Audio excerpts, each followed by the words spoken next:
Hey guys, it is me, the former film student, back today with episode 26 of 31 Nights, 31 Frights, the series where I review a different horror film every day of October. And today we are going back to 2014 with Jennifer Kent's The Babadook. So, The Babadook, as I mentioned, was released in 2014, directed by Jennifer Kent. It stars Essie Davis as a single mother who's had a little bit of a tragic past as her husband died on the night of her son's birth. To add on to that, her son is very problematic. He is very obnoxious. He screams a lot. He's a very difficult child all around. He lashes out at his mother and is just an all around pretty problematic kid.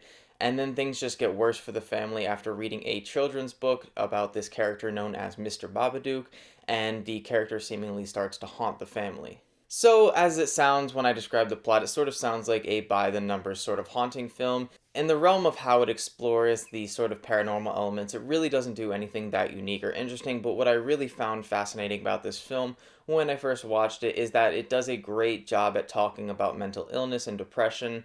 And it was just something that I hadn't really seen in a horror film at the time. It was before I had really gone back and explored a lot of what the genre had to offer. So to me, all I had really seen was sort of 70s and 80s slasher movies and, more modern day paranormal stuff, films like The Conjuring and whatnot. So it was really cool to go and watch a film like The Babadook, which isn't just a film about, this family being haunted. It's a film about characters that actually deal with some issues that are a little bit relatable to people, things like depression, like I mentioned, things like mental illness and stuff like that. And it's really cool to see a film that doesn't just want to scare you, but also wants to tell a really interesting story about a character who's going through some tough stuff. But on top of that, the scares I think are really excellent in this film. I think the character design of the Babadook itself is really, really great. It's really, really intimidating and scary.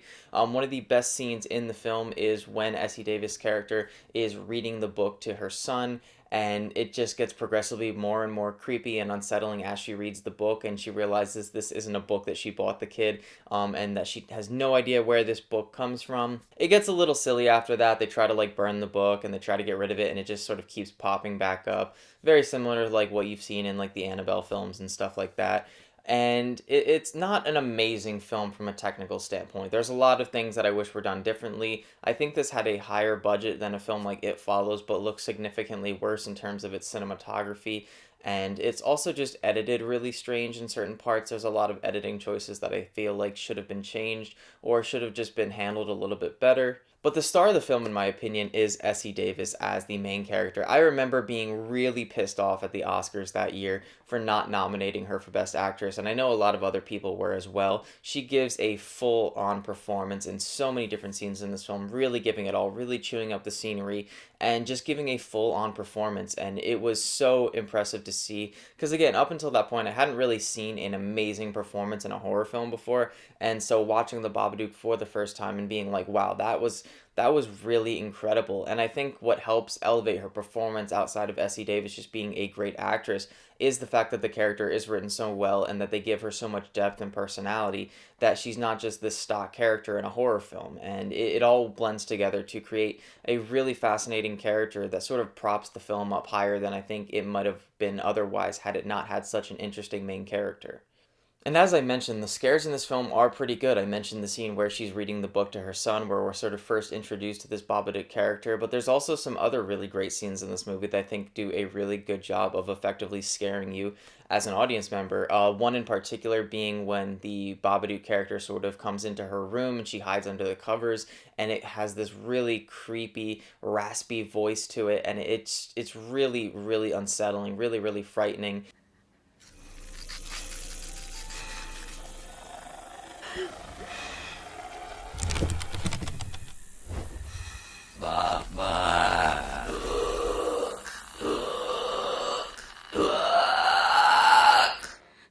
One of the things that I wish that they would have done in the film a little differently is that, spoiler alert, if you have not seen this film, it's not a huge spoiler. You can probably guess it going into it. But if you haven't seen the film, I'm going to give you guys a spoiler warning in three, two, one. Alright, if you're still here, I assume that you've seen the film or you don't care about spoilers. Not that this is even really a spoiler, but I don't want to ruin the experience for someone else. they do show the Babadook in the character. It's sort of a case of, for a majority of the film, they sort of build it up and tease it, and then finally they do show the character of the Babadook.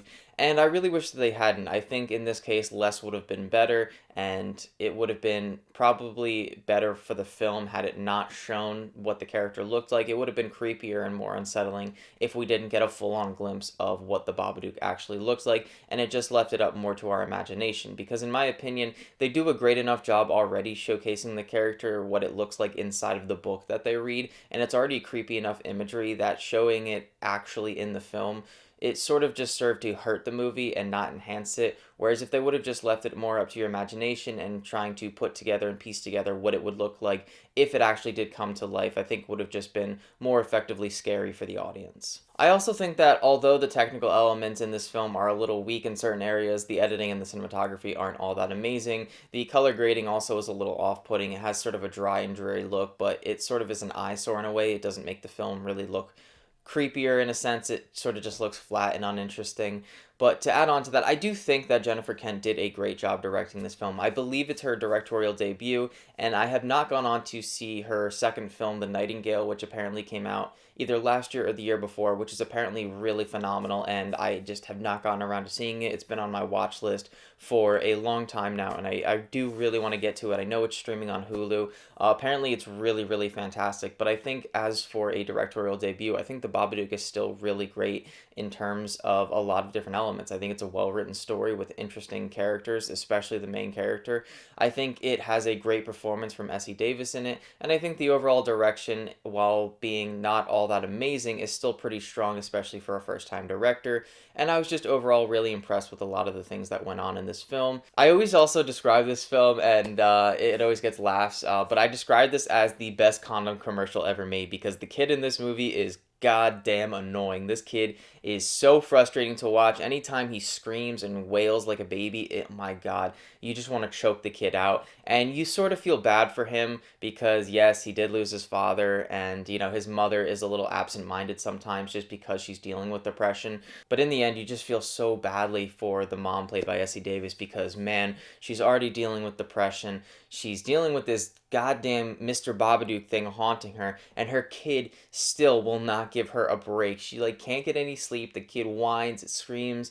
And anyway, I always describe it as the best condom commercial ever made, because if there's a movie that makes you not want to have children, it's this one. Not, you know, movies where the kid's actually the Antichrist or the kid's a demon or anything like that. I could probably handle that. But this kid in this movie, fuck that kid.